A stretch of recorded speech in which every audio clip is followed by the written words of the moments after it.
Good morning बच्चों। I think जब सुबह आप देखेंगे तो गुड मॉर्निंग ही हो रहा होगा, बट अभी नाइट है और टाइम हो रहा है आपका 9:21 रात का। आपसे जैसा कि प्रॉमिस किया गया है कि हम लोग डेली 1 चैप्टर या 2 चैप्टर फिनिश करेंगे for CTET exam. CTET exam का हमारा अभी ज्योग्राफी एनसीईआरटी क्लास 6 चल रहा है। लेसन 1 हम लोग कल कंप्लीट कर चुके थे और आज हम देखेंगे लेसन 2। जैसा कि बोला गया था कि लेसन 2 को आपसे आपका जो बुक है उससे ही कंप्लीट करवाएंगे, क्योंकि इसमें पिक्चर बहुत ज़्यादा है और जब हम पिक्चर से कोई चीज़ देखते हैं, समझते हैं, तो हमारे माइंड में वो सेट हो जाता है। और इधर उधर की बातें मुझे नहीं करनी है, क्योंकि आपको कहने से कोई फ़ायदा नहीं कि सब्सक्राइब करिए, लाइक करिए, कोई बात नहीं। बस ये वीडियो आपके लिए क्या होना चाहिए, बेनिफिट होना चाहिए और इससे आपकी जो चीज़ें हैं वो क्लियर हो जाए। ठीक है, इतना ही काफ़ी है मेरे लिए। और ये फर्स्ट अटैम्प्ट है मेरा कि मैं सीटेट के नोट्स प्रोवाइड कर रही हूँ। अगर इसमें ज़रा सा भी इधर उधर कुछ हो जाता है तो सॉरी। और इसके बाद जब ये बुक आप पढ़ लेते हैं तो सर के जो नोट्स हैं, सनी सर के नोट्स, सर जो क्वेश्चन आंसर करवाते हैं उसको ज़रूर देखिएगा और बाकी अपडेट वो देते रहते हैं, वो भी चेक करते रहिएगा। ठीक है, तो स्टार्ट करते हैं हम लोग। ग्लोब, अक्षांश एवं देशांतर, लैटिट्यूड एंड लॉन्गिट्यूड, ये हमारा ग्लोब पे होता है। ठीक है, ग्लोब मतलब पृथ्वी का एक मॉडल। स्टार्ट करें। चल स्टार्ट करते हैं। पिछली कक्षा में आप पढ़ चुके हैं कि हमारी पृथ्वी गोलाकार नहीं है। हमने पढ़ा था ना उस वाले चैप्टर में, फर्स्ट चैप्टर में। यह उत्तर व दक्षिण ध्रुवों पर थोड़ी सी चपटी है। उत्तर और दक्षिण ध्रुवों पे, ये उत्तर और ये दक्षिण, यहाँ से क्या है बच्चों, चपटी है। ये हो गया आपका नॉर्थ, ये हो गया साउथ। और मध्य में ये थोड़ी उभरी हुई है, यहाँ से ये उभरी हुई है। ओके, क्या आप कल्पना कर सकते हैं कि ये कैसी दिखती है? इस संबंध में जानकारी प्राप्त करने के लिए आप अपनी कक्षा में सावधानी पूर्वक ग्लोब को देखिए। अगर आपके क्लास में ग्लोब है या आप जो सोशल स्टडी वाले जो टीचर हैं वो पढ़ाते हैं तो डेफिनेटली आपने ग्लोब की तो रीडिंग की ही होगी, ग्लोब को देखा ही होगा। तो देखिए अब यहाँ पे आ रहा है हमारा, ये हाईलाइट हो रहा है, इसको देखिएगा। ग्लोब पृथ्वी का लघु रूप में एक वास्तविक प्रतिरूप है। ये जो क्वेश्चन आया था ये जनवरी 2024 में आया था और क्वेश्चन था हमारी पृथ्वी का वास्तविक निरूपक प्रतिरूप क्या है।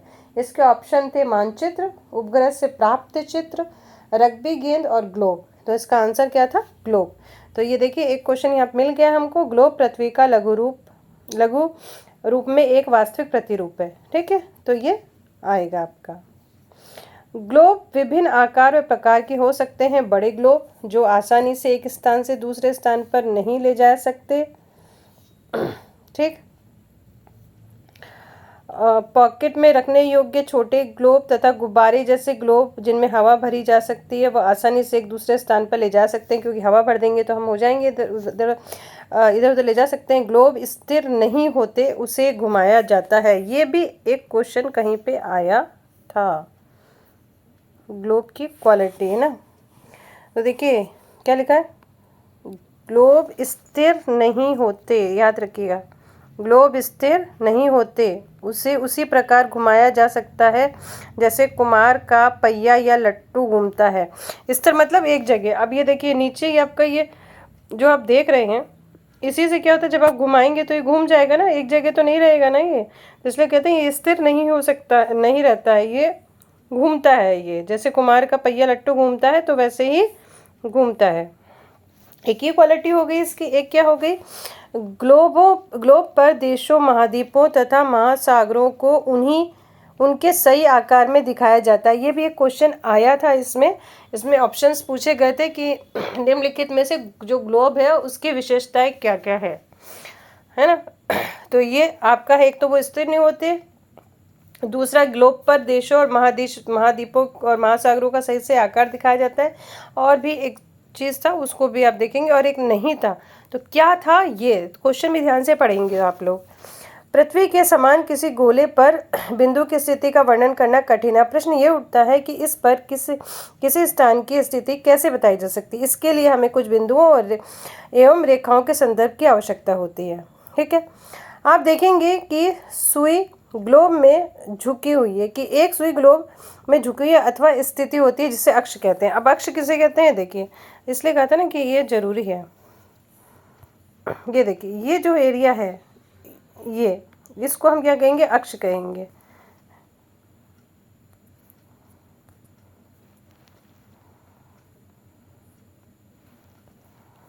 ये जो एरिया है पूरा, ये क्या है, अक्ष है। तो पृथ्वी अपने अक्ष पे झुकी हुई है। ठीक,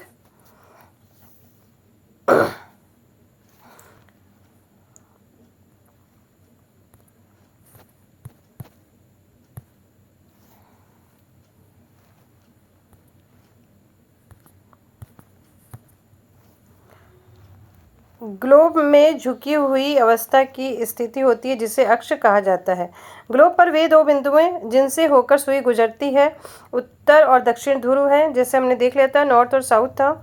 ग्लोब को इस सुई के चारों ओर पृथ्वी की भांति पश्चिम से पूर्व की ओर घुमाया जाता है। जैसे जो हमारा डायरेक्शन है पृथ्वी से क्या वेस्ट टू ईस्ट है ना, तो वैसे ही क्या पश्चिम से पूर्व की ओर घुमाए जाते हैं।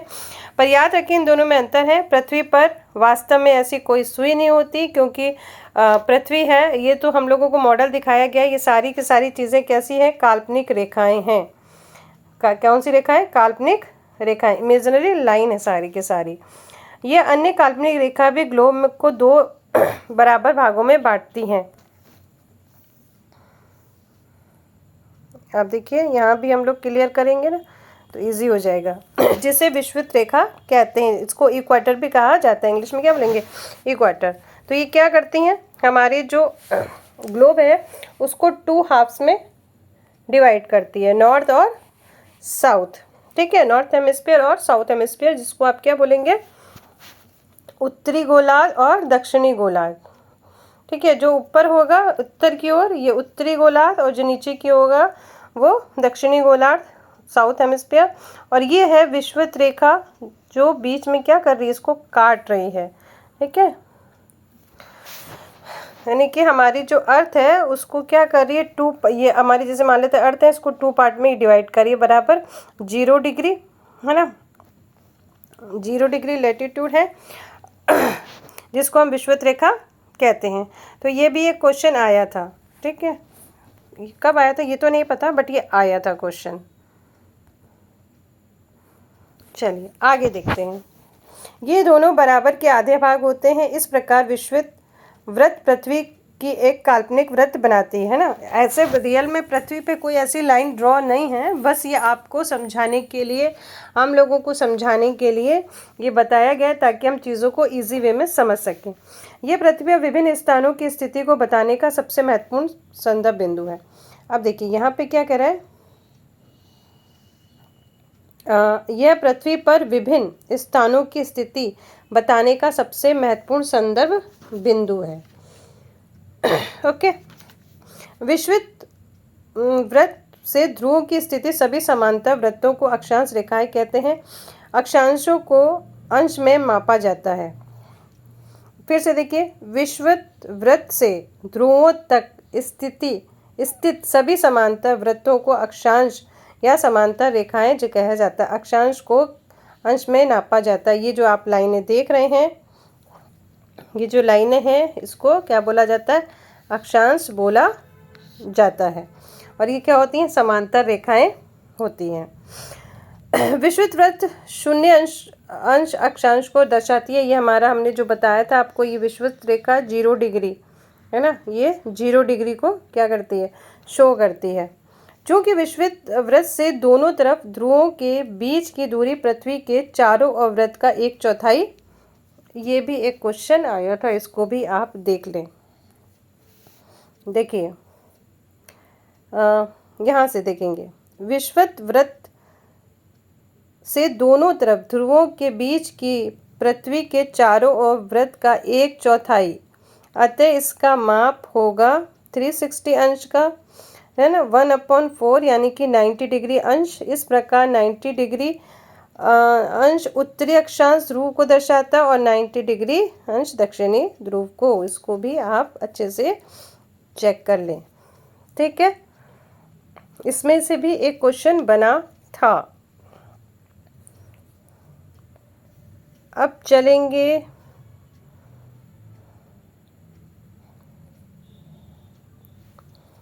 इस प्रकार विषुवत वृत्त के उत्तर के सभी समांतर रेखाओं को उत्तरी अक्षांश कहा जाता है, विषुवत के दक्षिणी को दक्षिणी अक्षांश कहा जाता है, ठीक है। ये तो हो गया।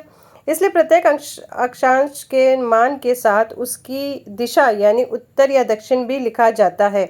यहाँ पे आप लोग देख रहे होंगे उत्तर या दक्षिण लिखा गया है, ऊपर भी लिखा गया और यहाँ भी ये देखिए उत्तर उत्तर दक्षिण दक्षिण, ठीक।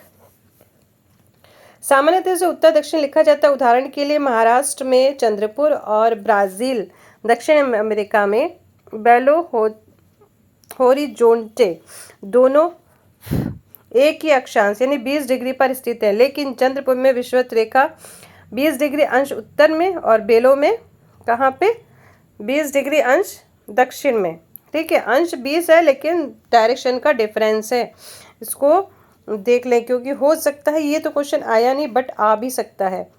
ये भी देखिए 20 डिग्री पर ये क्या उत्तर में है और ये कहाँ है दक्षिण में है, ठीक है। अक्षांश एक ही है लेकिन डायरेक्शन का फर्क क्या है, चंद्रपुर कहाँ है उत्तर में है और होरिज़ोन्टे ये आपका दक्षिण में है। इसलिए हम कहते हैं कि चंद्रपुर 20 डिग्री उत्तर अक्षांश पे और बेलो होरिज़ोन 20 डिग्री दक्षिण अक्षांश पे है। तो चित्र से आपका ये हो गया। और अच्छा ये भी देखिए, ये भी एक क्वेश्चन आया था, जब विषुवत वृत्त से दूर जाते हैं तो अक्षांशों का आकार घटता जाता है, ठीक है। बढ़ता जाता है या घटता जाता है, या आश्लेषण रीजन में भी आ सकता है, या कौन सा सत्य है असत्य ये भी। अब देखिए कह रहा है विषुवत वृत्त से जैसे जैसे दूर आते हैं तो ये आकार क्या होता है बच्चों, घटता जाता है। कैसे घटता जाता है, चलिए मान लेते हैं ये हमारी पृथ्वी है, इसी को ये पृथ्वी हो गई।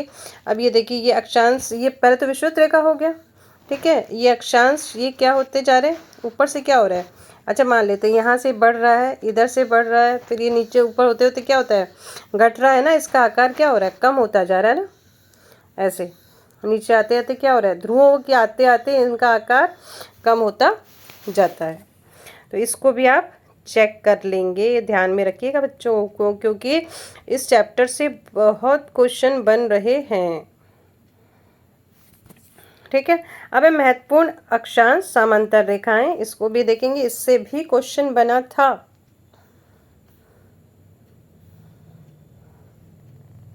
महत्वपूर्ण अक्षांश, तो ये महत्वपूर्ण अक्षांश यही हैं आपके, पहले इसको देख लेते हैं फिर आपको पिक्चर के थ्रू समझा दिया जाएगा, ठीक है। चलिए ये महत्वपूर्ण अक्षांश है, इसको सारा देखिएगा, अच्छे से देखिएगा, ठीक है। सबसे पहला हमारा कौन सा अक्षांश है, विषुवत रेखा जिसको इक्वेटर कहते हैं। ये उत्तर ध्रुव 90 डिग्री उत्तर और 90 डिग्री दक्षिण। इसके अतिरिक्त 4 महत्वपूर्ण हैं, 4 क्या है महत्वपूर्ण है समांतर रेखाएं। कौन कौन सी हैं, उत्तरी गोलार्ध में कर्क रेखा 23 एंड 1/2 है ना, हाफ उत्तर में।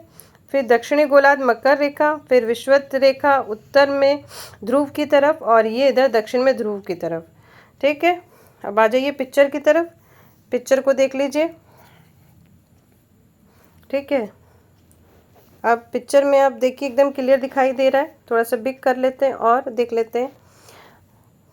देखिए ये क्या है बच्चों, विषुवत रेखा, ओके आ गया समझ में। फिर क्या बन रहा है हमारा कर्क रेखा है ना, ये कितने पे है 23 एंड 1/2 डिग्री उत्तर पे है। फिर उसके बाद ये हमारा उत्तरी ध्रुव वाला बन रहा है, ये कहाँ पे उत्तरी ध्रुव पे, ये 66 और सेम हमारा नीचे यहाँ आ जाएगा मकर रेखा, ये कैंसर हो गया और ये कैप्रिकॉर्न हो गया, ट्रॉपिक ऑफ, हाँ ये हो गया ट्रॉपिक ऑफ कैंसर, ये ट्रॉपिक ऑफ कैप्रिकॉर्न हो गया, ये इक्वेटर हो गया हमारा और ये आपका फ्रिज जोन हो गया नीचे। ठीक है, ये दोनों बराबर हैं। ओके, क्लियर इतना। अब चलिए आगे चलते हैं। अब पृथ्वी के ताप कटिबंध, यानी कि पृथ्वी पे कहाँ कहाँ ज़्यादा गर्मी होती है। ओके, कर्क रेखा और मकर रेखा के बीच सभी अक्षांशों पर सूर्य वर्ष में एक बार दोपहर को सिर के ठीक ऊपर होता है, इसलिए इस क्षेत्र में सबसे अधिक ऊष्मा होती है। देखो बच्चों, इसमें एक क्वेश्चन आया था, इसको ज़रा पहले हम लोग हाईलाइट कर लें। इसको हाईलाइट कर लें इसको।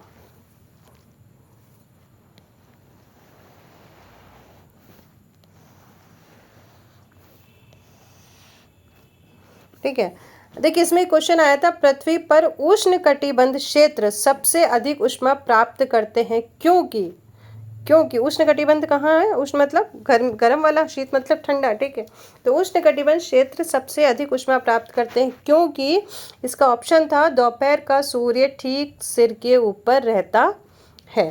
ठीक है, अब एक कर्क और मकर रेखा के बाद किसी भी अक्षांश पर दोपहर का सूर्य कभी भी सिर के ऊपर नहीं होता है, ध्रुव की तरफ सूर्य की किरणें तिरछी होती है। इस प्रकार उत्तरी गोलार्ध में कर्क रेखा एवं उत्तर ध्रुव वृत्त तथा दक्षिणी गोलार्ध में मकर रेखा दक्षिणी ध्रुव के बीच रहने वाले क्षेत्र के मध्य रहता है, इसलिए इसे शीतोष्ण कटिबंध कहते हैं। देखो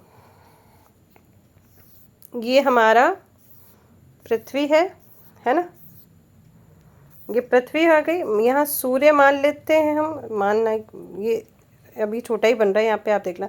तो ये क्या हो रहा है, ये यहाँ पड़ रही है ऊपर, यहाँ रोशनी कम पड़ रही है, तो जो नीचे वाला होगा ये क्या कहलाएगा, हमारा शीतोष्ण, क्योंकि यहाँ पे ये कम है। और ये है हमारा इक्वाटर, और इधर यानी कैप्रिकॉन और कर्क जो मकर रेखा है, वहाँ पे सूर्य की किरणें पड़ती है। और साल में एक बार क्या है, तो जो सूर्य ठीक सर के ऊपर रहता है, तो वो तब गर्मी बहुत ज़्यादा होती है।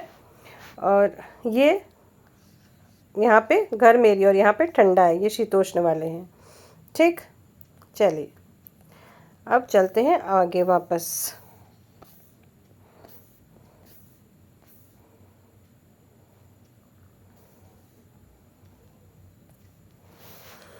उत्तरी गोलार्ध में उत्तर ध्रुव वृत्त तथा उत्तरी ध्रुव तथा दक्षिणी गोलार्ध में दक्षिणी ध्रुव वृत्त तथा दक्षिणी ध्रुव के बीच क्षेत्र में ठंड बहुत अधिक होती है क्योंकि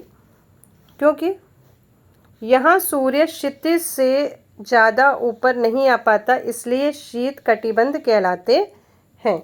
अब है देशांतर। पहले हमारी कौन सी थी, अक्षांश रेखाएं, अब है हमारी देशांतर रेखाएं, जिसको हम लॉन्गिट्यूड कहते हैं। चलिए इसको देख लेते हैं।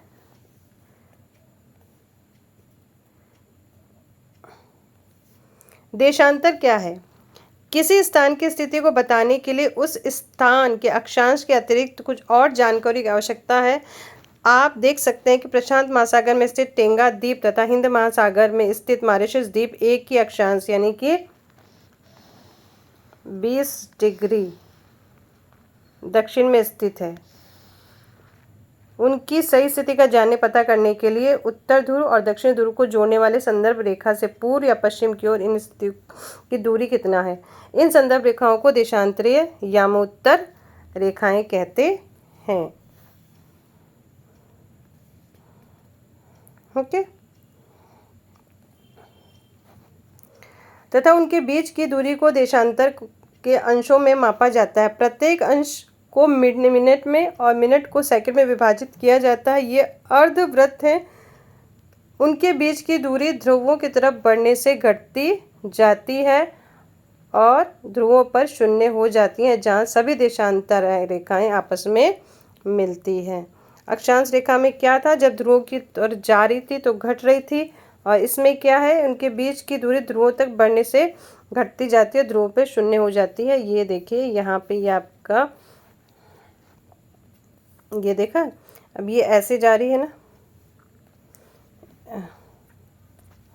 अब ये ऐसे ये यहाँ पे इसका इक्वाटर यहाँ पे बीच में हाफ हो रहा है हमारा, ठीक है, ये ईस्ट और वेस्ट हो रहा है, यहाँ पे हाफ हो रहा है हमारा, वहाँ पे नॉर्थ साउथ हो रहा था अक्षांश में। अब यहाँ पे ये देखिए, ये जैसे जैसे ऐसे जाती है तो यहाँ पे क्या हो जाता है, यहाँ पे एकदम 0 डिग्री हो जाता है, एकदम कम हो जाता है। जैसे तरबूज देखा है ना आपने, वैसे हो जाता है ये। ठीक है,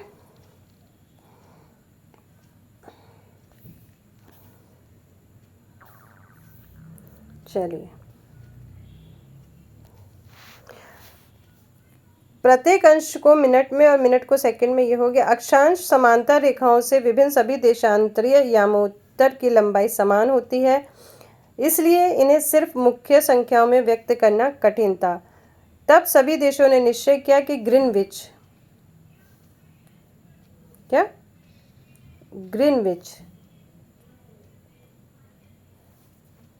ग्रीनविच जहां ब्रिटिश राजकीय वेधशाला स्थित है, ठीक है, कहाँ पे, ब्रिटिश में, जिसको हम ग्रीनविच, ठीक है, से गुजरने वाली यामोत्तर से पूर्व और पश्चिम की ओर से गिनती शुरू की जाए। कहाँ से, जैसे बीच में शून्य कर दिया, 0 कर दिया, ठीक है, अब उसको क्या करो, पूर्व और पश्चिम की तरफ से गिनती शुरू की जाए। इस यामोत्तर को प्रमुख यामोत्तर कहते हैं, जिसका मान 0 डिग्री देशांतर है, और यहाँ से हम 180 डिग्री पूर्व और 180 पश्चिम तक गणना करते हैं। प्रमुख यामोत्तर तथा 180 यामोत्तर मिलकर पृथ्वी को 2 समान भागों में, पूर्वी गोलार्ध और पश्चिमी गोलार्ध में विभक्त करती है। ठीक है, देखिए ये हो गया, इस पिक्चर के थ्रू देखते हैं। अब आपको ये दिखाई दे रहा है यहाँ भी और यहाँ भी, ठीक है। अब यहाँ क्या कर रहे हैं, पूर्वी और उत्तरी गोलार्ध में इसको डिवाइड कर दिया है। अक्षांश में क्या था हमारा, दक्षिण और पश्चिम था, सॉरी उत्तर और दक्षिण था, और यहाँ पे पूरब और पश्चिम है। अब ये देखिए, अब ग्लोब पर अक्षांश समांतर रेखाओं और दक्षिणी यामोत्तर द्वारा बनी ग्रिड को देखो। अब ये दोनों रेखाएं आपस में मिल गई, जिसको हम ग्रिड कहते हैं। अगर आपको किसी स्थान के अक्षांश और देशांतर की सही जानकारी हो तो आप ग्लोब पर उस स्थान का पता आसानी से लगा सकते हैं। देखिए यहाँ पे क्या बोल रही है, पता आसानी से लगा सकते हैं ना, ठीक है। अब ये क्वेश्चन एक आया था 2024 में, तो क्वेश्चन था ये कि एक ग्लोब पर खींची गई रेखाओं को अक्षांश और देशांतर के रूप में जाना जाता है, ये रेखाएं किस उद्देश्य को पूरा करती है। अब यहाँ पे क्या बोल रहा है बच्चों, स्थान को पता कर सकते हो आप, है ना, लेकिन यहाँ पे ऑप्शन ये दिया था कि ग्लोब पर डिज़ाइन बनाने के लिए, पृथ्वी पर स्थानों को ढूंढने के लिए। तो डेफिनेटली आंसर आप क्या दोगे बच्चों, यही दोगे ना कि पृथ्वी पर स्थानों को ढूंढने के लिए। लेकिन सीटेट ने माना है ये पृथ्वी पर हल रेखाएं हैं तथा पृथ्वी की भौतिक विशेषताओं को इंगित करती हैं। ये आंसर हमारे सीटेट वाले भैया जी ने दिया था। लेकिन यहाँ पे अगर हम बुक के अकॉर्डिंग देखते हैं तो बुक में यही लिखा है कि अक्षांश एवं देशांतर की सही जानकारी हो तो ग्लोब में आप उस स्थान का पता आसानी से लगा सकते हैं। तो ये दिमाग में रहेगा ना, लेकिन आंसर तो चेंज हो गया। वहाँ तो वो बोला कि ज्योग्राफिकल क्वालिटी को इंगित करती है। ठीक है, मान लेते हैं सीटेट है, कोई बात नहीं। तो आप देखिएगा, कभी कभी ऐसा भी हो जाता है, हमारे आंसर कुछ और होते हैं और उधर के आंसर कुछ और होते हैं। चलिए उदाहरण के लिए असम, चलिए तो आप देख लीजिएगा, इसको समझने के लिए कागज, ये भी कोई वो नहीं है। और ये यहाँ पे आपको यहाँ पे ये बताया गया था उत्तर और पश्चिम वाला, इसको थोड़ा सा देख के करिए। ये आपकी ग्रीनविच, ये आपका ग्रीनविच 0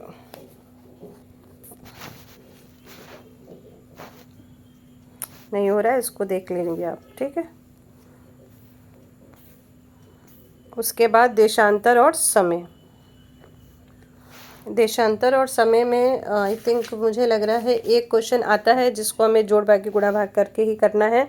इसको आप लोग समझ लेंगे, थोड़ा सा देख लेते हैं फिर हम लोग समझ लेंगे। समय को नापने का सबसे अच्छा साधन पृथ्वी, चंद्रमा और ग्रहों की गति है। सूर्योदय एवं सूर्यास्त प्रतिदिन होता है, अतः स्वाभाविक है कि पूरे विश्व में समय निर्धारण का सबसे अच्छा साधन है कि सूर्य कब उगता है ना। और स्थानीय समय का अनुमान सूर्य द्वारा बनने वाली परछाई से लगाया जाता है। पहले यही होता था बच्चों, परछाई से ही लगाते थे। क्या हो रहा है ये, जो दोपहर में सबसे छोटी और सूर्योदय जो दोपहर में सबसे छोटी एवं सूर्योदय तथा सूर्यास्त के समय सबसे लंबी होती थी। कभी देखिएगा, अब तो हम लोगों को टाइम ही नहीं मिलता है कि हम अपनी शैडो को देखें। ठीक है, जब छोटे थे तो देख लेते थे, अब तो बहुत सारी चीज़ें चेंज हो गई है। ग्रीनविच पर स्थित प्रमुख यामोत्तर पर सूर्य जिस समय आकाश में सबसे ऊंचे बिंदु पर होगा उस समय यामोत्तर के स्थित सभी स्थानों पर दोपहर होगी।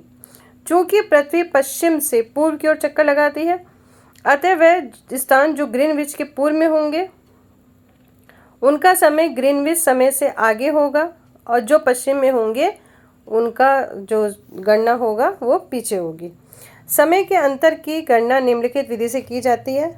पृथ्वी लगभग 24 घंटे में अपने अक्ष पर कितना घूमती है? 360 डिग्री, अर्थात वह एक घंटे में 15 डिग्री और 4 मिनट में 1 डिग्री घूमती है। इस प्रकार जब ग्रीनविच दोपहर में 12 बजते हैं तब ग्रीनविच से 15 डिग्री पूर्व में समय होगा 15 इंटू 60, तो कितना हो गया मिनट, मतलब 1 घंटा, अर्थात ग्रीनविच से समय 1 घंटा आगे वहाँ दोपहर का 1 बजा होगा, लेकिन ग्रीनविच 15 डिग्री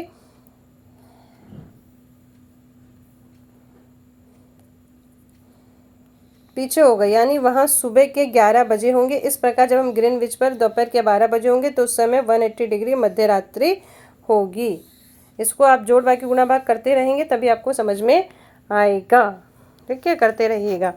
किसी भी स्थान पर जब सूर्य आकाश में अपना उच्चतम बिंदु पर होता है दोपहर में उस घड़ी में दिन के 12 बजते हैं।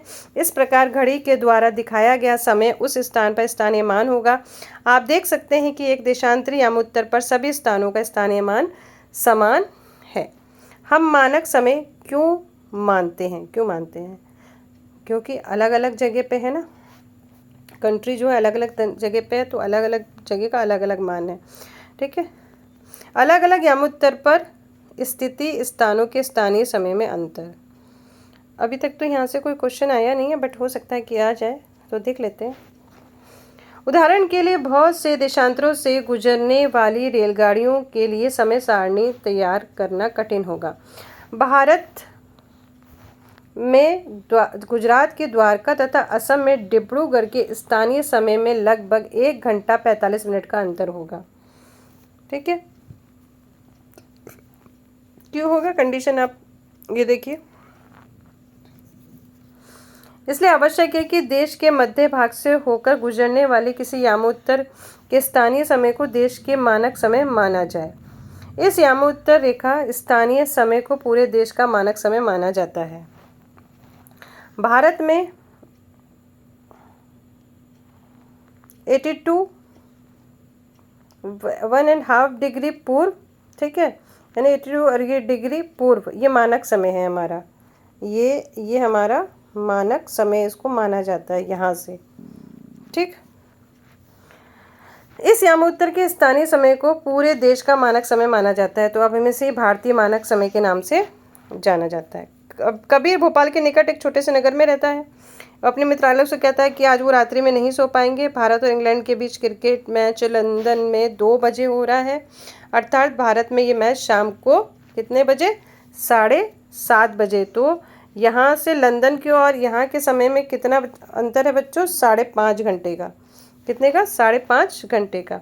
देर रात्रि में समाप्त। तो क्या आप जानते हैं कि भारत में समय कितना अंतर है? तो कितना अंतर हो गया बच्चों? 5.5 घंटे का अंतर हो गया।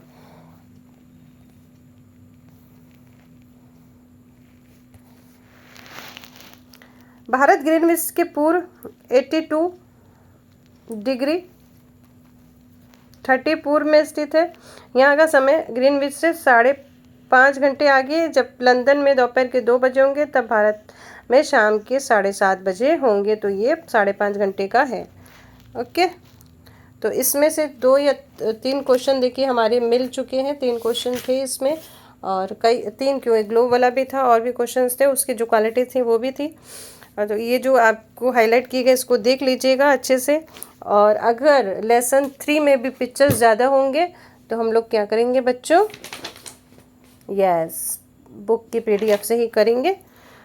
ठीक है, फिर मिलते हैं चैप्टर 3 के साथ में। तब तक के लिए गुड नाइट। और अगर आप सुबह जब इसको देखेंगे तो early in the morning, very good morning. ठीक है, बाय बाय, टेक केयर, फिर मिलते हैं।